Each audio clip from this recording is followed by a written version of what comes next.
은혜로운 찬양에 감사드립니다. 제가 좀 목이 소리가 지난 주일 저녁부터 며칠 동안 감기 걸린 건 아닌 것 같은데 목소리만 안 좋습니다. 그래서 할 수 없이 제가 찬양을 같이 못했는데요. 우리 기쁨의 찬양단 매주일 수요일마다 변함없이 흔들림 없이 열심히 찬양해 주셔서 너무 고맙고 감사합니다. 오늘 또 특송해 주신 우리 차량 관리부, 평소에 우리 교회 차량을 관리하느라고 정말 애쓰고 수고하시는데 오늘도 열심히 찬양해 주셔서 정말 감사드립니다. 오늘 주신 말씀, 원래 우리가 에스더서를 함께 해야 되는데 제가 조금 더 준비가 부족해서 오늘 열왕기하 20장 말씀을 가지고 기도 상상할 수 없는 놀라운 일이 생깁니다 라는 제목으로 이 시간 말씀을 같이 함께 나누는 시간을 가지려고 합니다. 그런 이야기가 있습니다. 웃기는 말장난인데요, 잘못하면 얻어맞을 수 있는 말장난이 있답니다.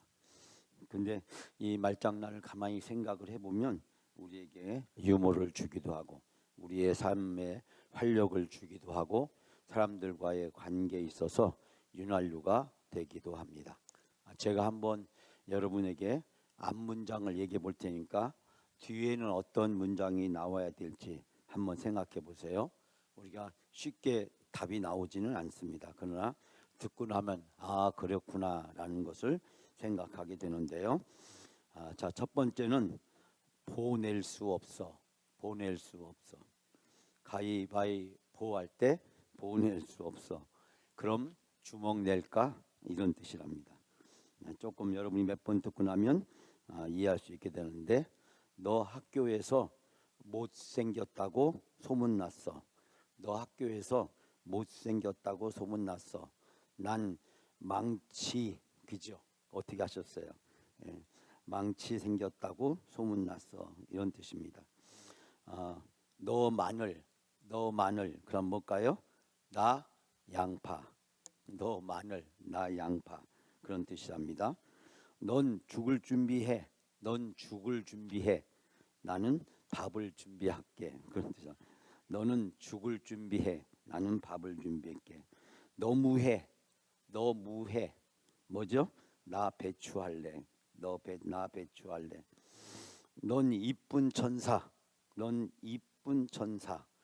이쁜 천사 뭘까요? 난 재봉틀 살게. 너는 이쁜 천을 사면은 뭐가 필요해요? 재봉틀이 필요하죠. 그래서 나 재봉틀 살게. 그런 뜻이랍니다. 넌 더 이상 생각하지 마. 넌 더 이상 날 생각하지 마. 더 이상 날 생각하지 마. 뭘까요? 날개 없는 주제. 그런 뜻이랍니다. 날 생각하지 말라. 그런 뜻을 가지고 있답니다. 자, 몇 가지만 더 해볼까요? 나 묻고 싶은 게 있는데, 나 묻고 싶은 게 있는데 삽 줘. 삽을 좀 줘. 그런 뜻. 묻는다는 거죠. 상당히 기분이 이상해지는 말이네요. 너밖에 없어. 너밖에 없어. 난 안에 있는데. 아이고, 이제 조금씩 잘 이제 적응이 되시네요. 너 밖에 있어. 난 안에 있는데. 그런 뜻이랍니다. 나 이제 말 안 할래. 난 이제 말 안 할래. 소할래. 말 대신에 소할래 라는 뜻입니다. 너 대질 준비해. 너 대질 준비해. 대질 준비해. 나 상추 준비할게. 그런 여기서 돼지는 아마 돼지고기를 준비해 라는 뜻인데요. 그 말을 줄여서 우리 앞으로 만나지 말자. 앞으로 만나지 말자. 그럼 어떻게 돼요? 뒤로 만나자. 뒤로 만나자. 그런 뜻이랍니다. 나 말리지 마. 나 말리지 마. 뭐요? 나 건조한 거 싫어. 그런 뜻이랍니다. 말리다. 그런 뜻이죠. 말리지 마. 나 건조한 게 싫어. 너 뭐야? 너 뭐야? 난 유진대. 난 유진대. 너는 뭐야? 난 유디인데. 그런 뜻이랍니다. 난 말인데, 난 말인데 뭘까요? 넌 소해. 그런 뜻이랍니다. 소, 말. 나는 말인데 너는 소해. 절 사랑하세요. 절 사랑하세요. 전 교회를 사랑합니다. 그런 뜻이랍니다. 웃기는 말장난 같은데 우리가 사람과 사람 사이에 또 관계에 아름답게 서로 웃을 수 있는 그런 이야기를 해주고 있습니다. 오늘 주신 열왕기하 말씀 제가 그런 얘기를 한 적이 있죠. 무슨냐면 사무친다 사무엘. 왜 사무쳐요? 한나가 아이를 낳을 수 없어서 사무치잖아요. 그래서 하나님 앞에 통곡기도 하잖아요. 오늘 본문도 이제 통곡기도가 등장하는데 이 한나가 사무쳐서 통곡기도 하잖아요. 사무친다 사무엘, 열받는다 열왕기. 왜냐하면 남북의 수많은 왕들, 오늘도 우리가 이제 왕 이야기를 잠깐 할 텐데요. 북왕국의 19명, 남왕국의 20명 왕들. 근데 이 북왕국의 19명의 왕들의 공통적인 특징이 뭐냐면 여로보암의 길을 쫓아갔다. 여로보암의 길. 이게 어떤 길일까요? 여로보암은 북왕국 이스라엘의 초대 왕이잖아요. 근데 이 여로보암이 무슨 문제가 있었냐면 예루살렘 컴플렉스가 있었어요.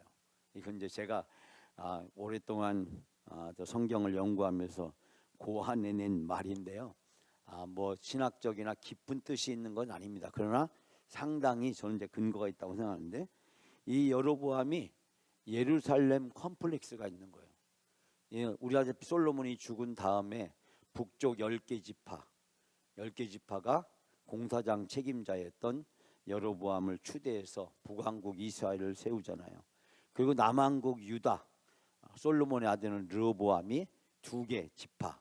그래서 예루살렘과 유다와 이 2개 지파를 해서 남왕국을 세우잖아요. 그러니까 북왕국 10개 지파 사람들은 예배하고 기도하러 예루살렘을 가야 되는데 이 예루살렘은 남왕국 유다의 수도가 있거든요. 그러니까 이 예루살렘에 기도하러 가고 예배하러 가는 모습을 보면서 이 여로보암이 이대로 가만히 내버려 두었다가는 저 사람들의 마음이 다 남왕국 유다에 뺏기겠다라고 생각이 들어서 북왕국 사람들에게 앞으로 예루살렘 가지 말라고 하면서 베델이나 여러 곳에 성소를 세우고 그 성소에 금송아지도 만들고 하나님도 섬기고 그래서 하나님과 금송아지를 겸하여 섬기는 종교 혼합주의를 낳게 됩니다. 이 종교 혼합주의의 뿌리가요 아주 깊어요. 그래서 나중에 우리가 아시피 아수르에게 멸망을 당한 다음에 이 아수르한 나라가 강제 이주 정책을 펼치잖아요. 그래서 다른 지방에 있는 사람들을 이 사마리아 북왕국의 수도였던 이 사마리아 지역으로 데리고 오고 이 사마리아 지역 살던 사람을 다른 지역으로 이주를 시키고 그리고 데려온 사람들과 이 북왕국 이스라엘 사람들과 결혼을 하게 만들고 그래서 이 혼합, 혼혈 이 다른 말로 이야기하면 건강한 표현은 아닌데 잡족이라고 하는 그런 표현을 옛날에는 사용했는데 요즘은 이제 사용하지 않죠. 요즘은 이제 혼혈이라고 이야기하는데 이 북왕국 이 수도였던 사마리아 그곳에 혼혈이 낳게 되는 그래서 그 혼혈을 우리가 훗날 뭐라고 부르냐면 사마리아인이라고 불리게 되었습니다. 그러니까 이스라엘 사람들 입장에서 사마리아인이라고 부르는 것은 아주 모욕적인 것이고 저 사람들은 구원을 받을 수 없는 사람이다 라고 생각하게 되었습니다. 그래서 바벨론 포로부터 되돌아온 사람들 스룹바벨, 에스라, 느헤미야를 비롯한 이런 사람들이 이 사마리아 사람들이 우리도 예루살렘 성전과 성벽을 재건한 일에 같이 힘을 보탤게 라고 이야기를 하고 제안을 해왔어요.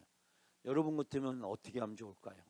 산발락과 도비아를 비롯한 당시의 힘 있는 실세들, 이 팔레스타인 지방의 재력과 힘을 가지고 있는 이 토착 세력들이 이야기하기를 우리도 힘을 보탰게. 근데 이 산발락과 도비아 같은 사람들은요, 바로 사마리아인들이었어요. 이 사마리아인이다 보니까 이 사람들은 그 이방인의 아내를 데리고 있었습니다. 근데 바벨론 포로부터 되돌아온 유다인들은 생각하기를 이방인과 결혼하게 되면 솔로몬처럼 그 시대처럼 우상과 하나님을 겸하여 섬기게 되고 영적으로 타락하게 된다라고 생각을 했습니다. 그래서 이 사마리아인들을 거부하게 되었어요. 그러니까 사마리아인들은 자기들의 요구가 거부당하게 되니까 이 시시때때로 이 유다인들을 모함하고 심지어는 저 페르시아의 왕에게 상소를 보내서 지금 유다인들이 예루살렘 성전과 성벽을 재건하는 것은 바로 페르시아 이 제국의 반란을 일으키기 위한 것이다. 그래서 어떤 왕들은요, 그 이야기를 듣고 성전 건축을 중단하라, 이 성벽 건축도 못하게 하는 그런 일들이 생겨나게 되었습니다. 그러니까 이 북왕국 사마리아라는 그 수도에서 이 여로보암은 이제 북왕국 사람들은 예루살렘에 가면 안 되겠다. 그래서 예루살렘 방문 금지령을 내리게 되고, 아까도 말씀드렸지만 여러 곳에 산당을 세워서 금송아지와 하나님을 겸하여 섬기게 만들게 됩니다. 그러니까 북왕국 사람들은 영적으로 타락하는 길을 가게 되었고, 그 길을 가도록 만든 사람이 여로보암이다. 그래서 여로보암의 길을 쫓아갔다. 누가요? 북왕국의 19명의 왕들이. 그래서 이 북왕국 19명의 왕들은 하나같이 부정적인 평가를 받습니다. 그에 비해서 남쪽에 있는 이 20명의 왕들, 그 왕들도 두 가지로 나눠지게 되는데, 한 왕은 다윗의 길을 쫓아간 사람, 그 다윗의 길을 쫓아갔던 8명의 왕들을 선한 왕으로 묘사를 하고 있습니다. 그런데요, 놀라운 것은요, 그 8명의 선한 왕들도 끝내는 다 실패했다는 것. 처음에는 열심히 종교를 개혁하고 그리고 이스라엘 백성을 올바로 이끌었지만, 그러나 시간이 지나면 지날수록 개혁의 성과가 있고 국가가 번성하게 되었을 때 그들이 교만에 빠지게 됩니다. 그래서 결국은 이 남왕국 20명의 왕들도 거의 다 실패를 하게 되는 것을 발견하게 됩니다. 열왕기나 역대기 이 수많은 말씀들은 사람은 왕이 될 수가 없다. 그리고 사람이 왕이 된 그 왕은 반드시 실패할 수밖에 없다. 하나님만이 우리의 유일하신 왕이다 라고 하는 이야기를 해주고 있습니다. 사랑하는 여러분, 바로 그 왕들 이야기 중에 오늘 본문은 남왕국 유다의 13번째 왕이었던 아하스의 아들이었습니다. 이 아하스는요, 영적으로 타락한 사람이었습니다.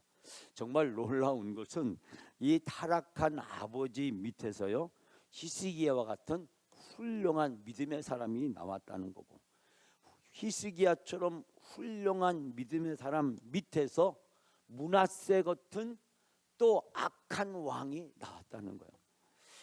아버지에게 선한 영향력을 받지 못했지만 그러나 믿음으로 선했던 히스기야 왕, 선한 믿음의 길을 갔던 히스기야 왕을 아버지인데도 그 아버지를 본받지 못한 그 므낫세, 정말 우리가 남북 왕들의 이야기를 보면서 부전자전이라는 말도 있는데 어쩌면 이 부전자전이 이렇게 통하지 않을까. 대표적으로 우리가 발견할 수 있는 것이 솔로몬과 솔로몬의 아들이었던 르호보암이잖아요. 근데 어떻게 훌륭했던 아버지를 본받지 못했을까? 또 악한 아버지 밑에서 선한 왕이 나올 수 있었을까?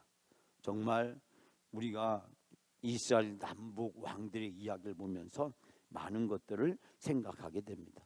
히스기야는 유다의 13번째 왕이었고 25세 때 왕이 되어서 29년 동안 나라를 다스리게 됩니다. 히스기야는 과감한 종교 개혁을 단행하고 군사적으로 반아수르 정책을 펼치고 아수르 왕 사네립이 공격을 해왔을 때 기도로 그를 물리치게 됩니다. 우리가 새벽 예배 때 잠깐 배웠지만 그가 기도로 그 사네립을 물리치게 되는 것을 발견하게 됩니다.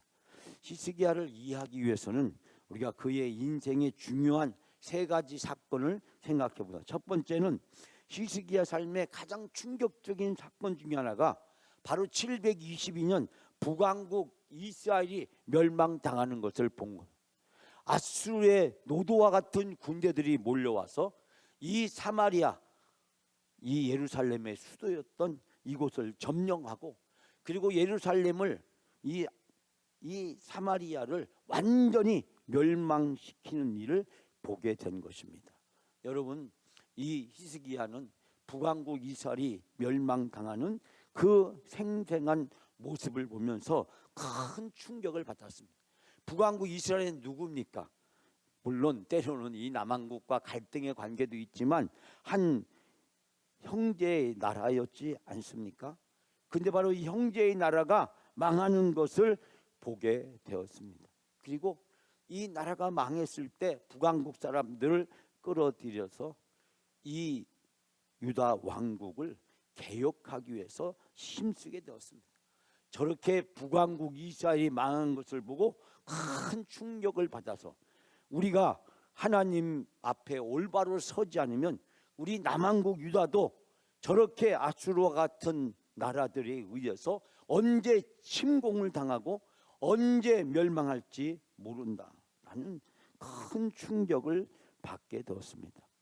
그래서 그는 성전과 그리고 이스라엘의 신앙생활의 개혁을 하게 되었고 모든 백성이 감사의 제물을 드리고 첫 예물과 11조를 드리도록 교육하고 유월절 절기를 철저하게 지키도록 하고 예루살렘 성에서 이 놀라운 신앙의 회복을 위해서 과감한 개혁을 그가 추진하게 되었습니다. 성전을 수리하고 우상의 단들을 제거하고 성전의 예배들을 온전히 회복했습니다. 그 결과 역대상 30장에 보면 이런 말씀이 등장합니다. 다윗의 아들 솔로몬 때부터 이러한 기쁨이 예루살렘에 없었더라. 솔로몬 이후에 이런 기쁨이 예루살렘에 없었고 제사장들과 레위인들이 일어나서 백성들을 위하여 축복하였으니 그 소리가 하늘에서 들리고 그 기도가 여호와의 거룩한 처소 하늘에 이르렀다라고 이야기하고 있습니다. 솔로몬 때부터 이런 일이 이 예루살렘에 기쁨이 가득 찬 적이 없었다.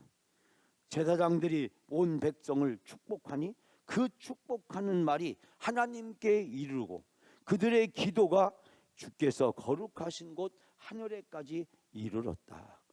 히스기야의 개혁으로 온 유다 왕국의 기쁨과 은혜가 충만했다고 이야기하고 있습니다. 두 번째, 이 히스기야가 겪은 중요한 충격적인 사건이 뭐냐면 아수르와의 전쟁이었습니다. 자, 우리가 요전에 새벽기도 지난주에 여러분과 제가 함께 나누면서 우리가 이 히스기야의 그 기도, 북왕국의 그 왕들의 기도를 우리가 살펴보면서 우리가 깨닫게 된 것이지만 이 북왕국을 멸망시킨 이 아수르는 호시탐탐 남왕국조차도 멸망시키려고 노리게 되고 그 중에 대표적으로 사네립이 이제 침공을 하게 됩니다. 그때 히스기야는 겁을 잔뜩 집어먹고 아수르 왕에게 사신을 보내서 묻습니다. 어떻게 하면 물러가시겠습니까? 여러분, 어떻게 하면 물러가시겠습니까? 이 아수르 왕이 지금 남왕국 유다를 멸망시키기 위해서 쳐들어오는데 이 히스기야 왕이 어떻게 하면 물러가겠습니까? 라고 제안하자 이 사내립이 이야기하기를 은 300달란트와 금 30달란트를 정해서 조공으로 바치라고 이야기를 합니다. 이때요 히스기야가 어떻게 했냐면요, 여호와의 성전과 왕궁의 곳간에 있는 은을 다 주고, 그리고 유다 왕 히스기야가 성전 문의 금과 자기의 모든 기둥에 입힌 금을 벗겨서 아수르 왕에게 주었다. 성전과 왕궁 곳간에 있는 은금을 가지고도 부족하니까 어떻게 했다고요? 성전과 자기 집에 그 금으로 입혔던 그 금을 다 벗겨서 아수르 왕에게 주었다라고 이야기를 하고 있습니다. 여러분, 유다의 히스기야 왕이 아수르 왕에게 전령을 보내서 우리가 잘못했습니다, 철수만 해주시면 무엇이든지 요구하는 대로 드리겠습니다 라고 이야기를 했다는 거예요. 그리고 성전과 왕궁에 있는 모든 것들을 다 벗기고 털어서 아수르 왕에게 바쳤다. 여러분, 당시 아수르의 고고학을 통해서 발굴된 유물에 보면 이런 말이 쓰여졌답니다. 나는, 이 아수르 왕이 하는 얘기예요, 나는 히스기야를 예루살렘의 새장 속의 새처럼 가두었다. 그리고 그 주위에 차물을 둘렀으며 누구든지 문 밖에 나오는 자를 처벌했다. 이 사네립 왕이 이야기를 했다는 그 문서가 이 고고학 발굴을 통해서 찾아내게 됐는데, 히스기야를 예루살렘의 새장 속의 새처럼 가두었다라고 이야기를 하고 있습니다. 여러분, 이 어렵고 이 힘든 상황 속에서 히스기야가 받아야만 했던 고통은 얼마나 큰 것이었을까요? 이 나라가 언제 아수르에게 짓밟힐지 모르고 저 북왕국처럼 나도 망할 수 있다라고 하는 그 두려움과 공포가 바로 이 히스기야 왕을 사로잡고 있었다라고 하는 것입니다. 세 번째, 이 히스기야 왕의 가장 큰 충격적인 사건은 본인이 병들어서 죽게 된 것입니다. 오늘 우리가 함께 봉독한 말씀, 우리가 1절 말씀에 보니까 정말 하나님의 말씀이 이사야 선지자를 통해서 임하셨는데 뭐라고 이야기합니까? 너는 집을 정리하라. 여러분, 이 말이 도대체 무슨, 집을 정리하라. 내가 죽고 살지 못하리라. 다른 성경에 보면요, 이 말을 어떻게 번역하면 내가 죽게 되었으니 내 집안의 모든 일을 정리하여라. 내가 다시 회복하지 못할 것이다. 너는 집을 정리하라. 내가 죽고 살지 못하리라. 이 말이 내가 죽게 되었으니 내 집안의 모든 일을 정리하라. 내가 다시 회복되지 못하리라. 여러분, 오늘 1절 말씀 보면 언제요? 그때, 바로 그때 하나님이 사네립으로부터 이스라엘을 구원해 주셨습니다. 그리고 이 사네립이요, 고국에 돌아가자마자 죽었어요. 그런데 바로 그때 하나님이 히스기야 왕에게 임하신 말씀입니다. 어려움이 지나가고 고난도 지나가고 역경도 사라지고 이제 그 무서웠던 아수르의 사네립이 고국에 돌아갔고 그가 그곳에서 죽음을 당했는데 하나님이 바로 그때 바로 이 히스기야 왕에게 말씀하십니다. 이때 히스기야가 왕이 된 지 14년, 그의 나이 39살 때였습니다. 한창의 나이 때, 어쩌면 그의 인생의 최고의 전성기를 이제 구가할 수 있을 때, 적들이 사라지고 모든 것이 잘 될 수 있는 바로 그때 하나님이 히스기야에게 선지자 이사야를 통해서 말씀하십니다. 너의 집을 정리하라. 청천벽력 같은 충격적인 말씀이 선포되옵니다. 여러분, 이때 히스기야는 얼마나 큰 충격을 받았을까요? 히스기야는 역대 임금 중에 칭찬을 받는 왕이었습니다. 히스기야는 이 큰 충격과 절망적인 상황 앞에서 하나님 앞에 그가 간절히 기도합니다. 여러분, 오늘 말씀해 보니까 히스기야 왕이 기도하면서 진실로 전심으로 주 앞에 행하며 주께서 보시기에 선하게 행한 것을 기억하옵소서. 이 말이 무슨 뜻입니까? 내가 주님 앞에 진실되게 살아온 것, 지금까지 내 인생이 하나님 앞에 진실되게 살아왔다. 두 번째, 온전한 마음으로 내가 하나님께 순종했다. 세 번째, 주께서 보시기에 내가 선한 일을 했다. 지금까지 진실하게 살아왔고 온전한 믿음으로 하나님께 순종했고, 주님이 보시기에도 내가 항상 선한 일을 하기 위해서 힘쓴 것을 기억해 달라면서 그가 기도합니다. 근데 오늘 말씀 보니까 3절 끝부분에 뭐라고 말씀합니까? 예? 히스기야가 심히 통곡하였더라 라고 이야기하고 있습니다. 하나님 앞에 내가 이렇게 살았는데 내가 어찌 지금 이런 어려운 일을 겪어야 됩니까?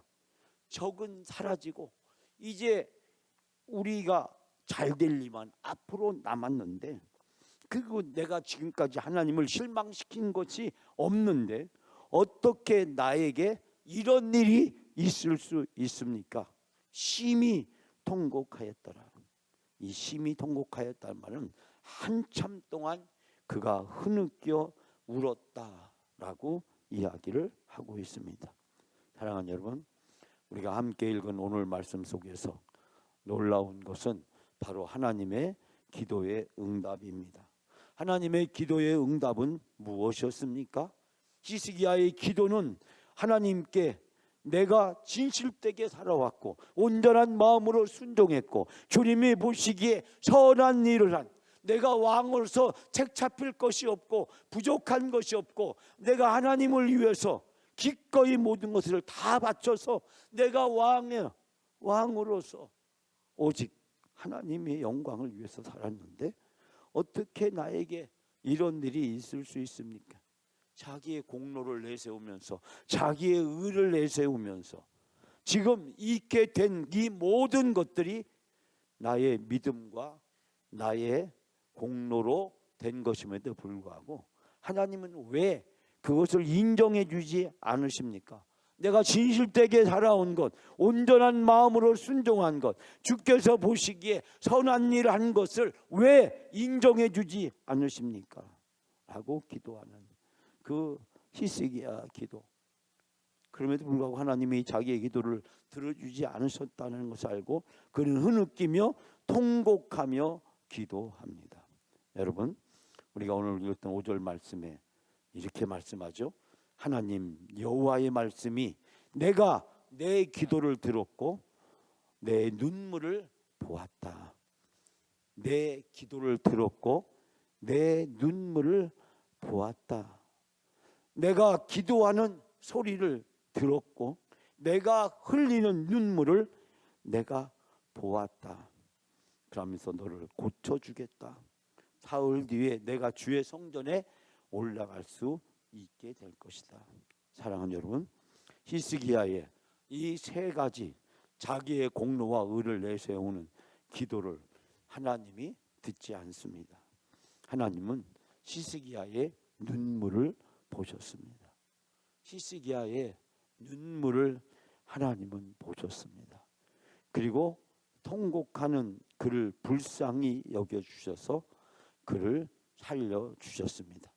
하나님은 히스기야의 기도를 들어준 것이 아니라 히스기야를 불쌍히 여겨주셔서 히스기야에게 은혜를 베풀어 주셨습니다.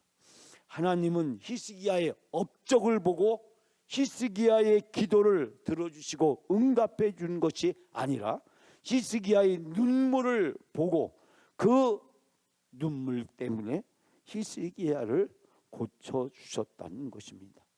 히스기야의 업적이 중요한 것이 아니라 하나님의 긍휼하심이 핵심이라는 사실을 발견할 수 있게 됩니다.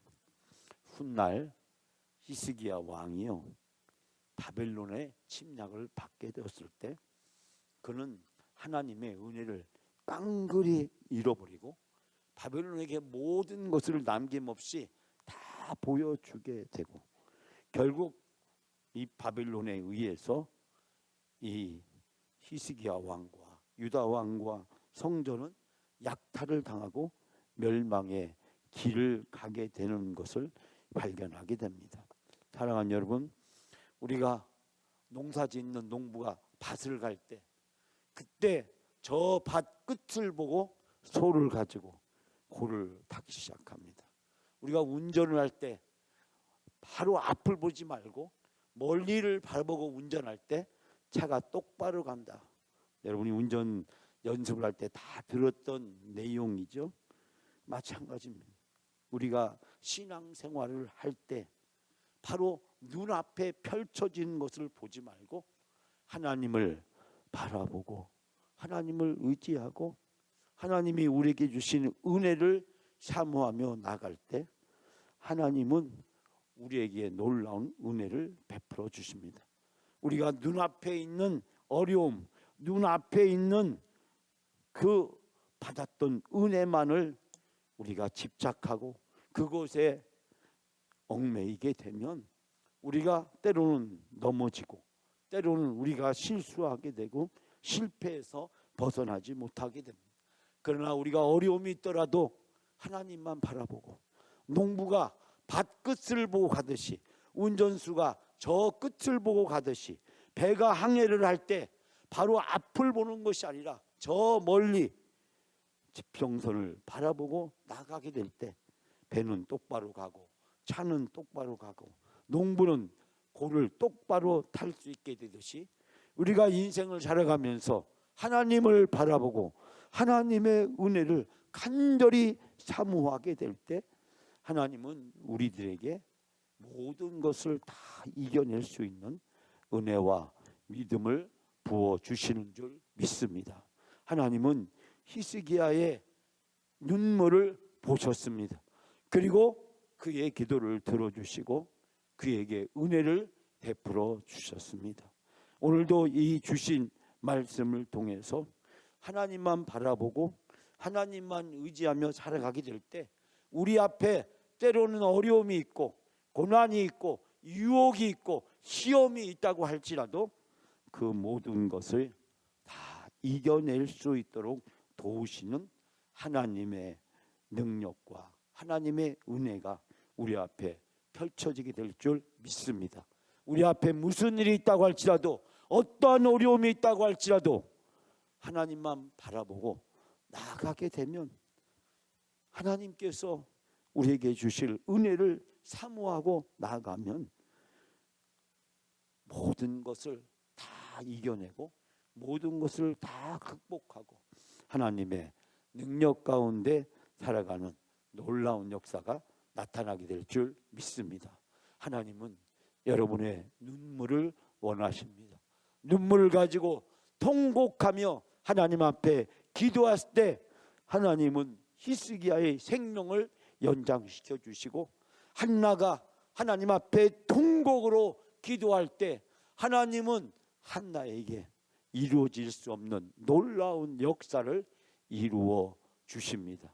우리가 통곡하며 눈물로 하나님만 바라보고 나가게 될 때 세상을 보지 말고 사람을 보지 말고 상황을 보지 말고 하나님만 바라보고 나가게 될 때 하나님이 놀라운 은혜와 축복으로 우리를 인도해 주시고 함께해 주실 줄 믿습니다. 오늘 이 기도가 여러분의 기도가 되시기를 주님의 이름으로 축원합니다.